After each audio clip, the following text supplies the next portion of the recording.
Lesson 5.3 is on the present continuous case and its use. The present continuous and its use.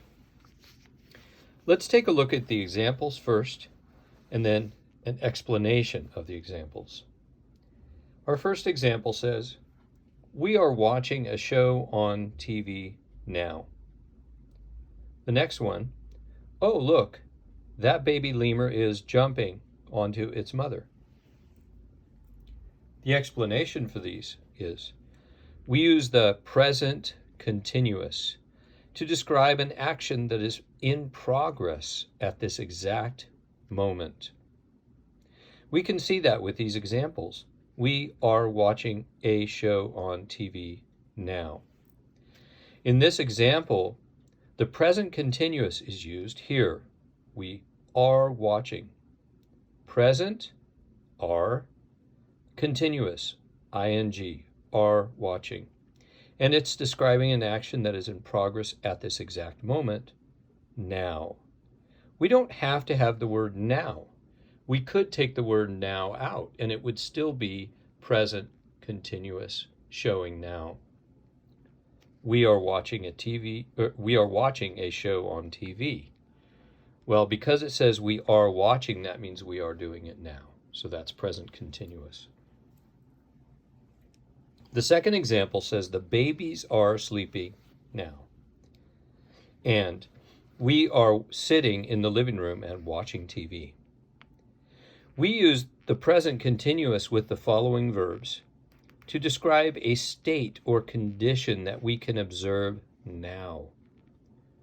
And the following verbs are sit, stand, wear, sleep. The babies are sleeping now. We are sitting in the living room and watching TV. This is present continuous, and it's showing a state or condition. Usually, when we think of verbs, we think of action. In this case, however, especially this one, we are sitting. In this case, we're using the verb sit, and we put the ing on the end of sit to make it continuous.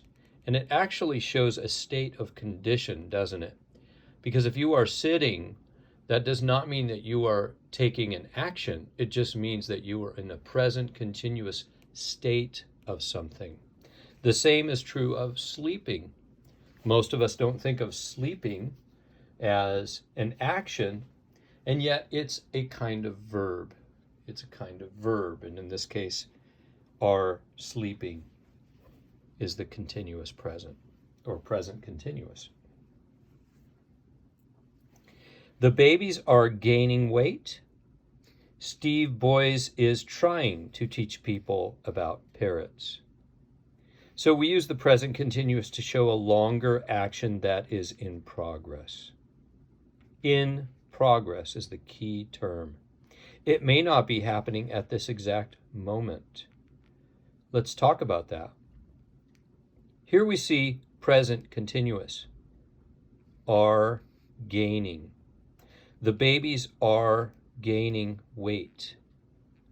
What that means is that the babies over a period of time will gain weight, will put on pounds.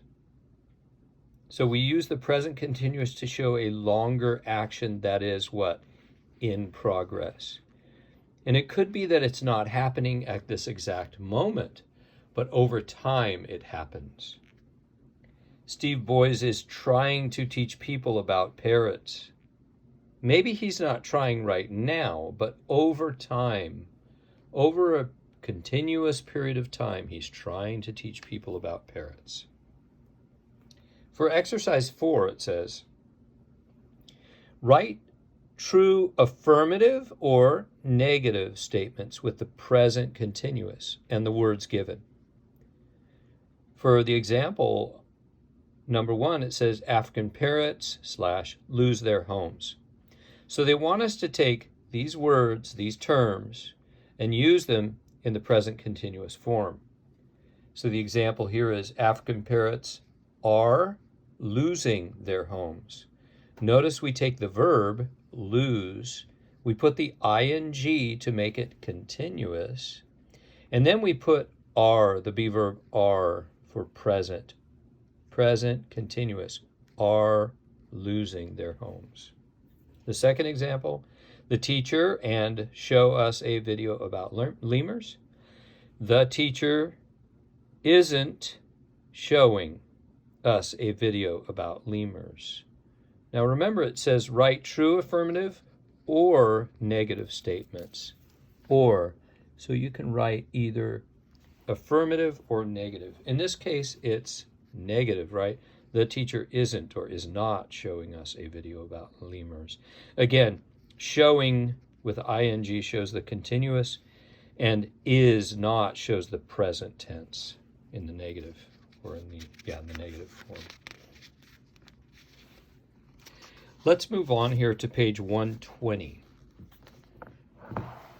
Page 120 is 5.4, which is on questions with the present continuous. So on page 119, we looked at the present continuous and its use. In other words, how do we use the present continuous? And now we're looking at questions using the present continuous form of the verb. This first section talks about yes and no questions and short answers. So let's look at our examples here. In the first column, we have the be verb, and then we have the subject, and we have the verb with ing, which makes it continuous. Remember, this is about yes, no questions and short answers. The next will be about WH questions, and the last will be about subject questions. But let's start with yes, no questions.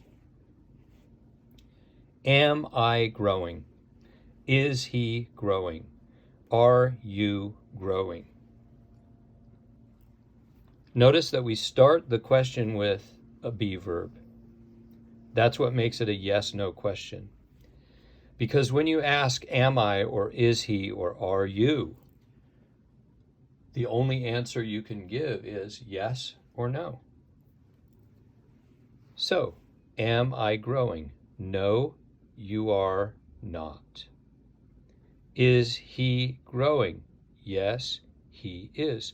Notice here in the language note, we're going to compare statements with the questions, with the yes-no questions. The lemurs are playing. Here's our statement. The lemurs are playing. Now, to make this into a question, we take the be verb are and we begin with that. Are the lemurs playing? So if you had a statement, the boys are running, what would be the question? Are the boys running? Let's take a look at WH questions. What, why, etc. Here's the WH word, what. Here's the be verb, are. Here's the subject, they. And here's the verb with ing, which is present continuous, studying. What are they studying? Why, be verb, is boys writing a blog? Why aren't some babies gaining weight?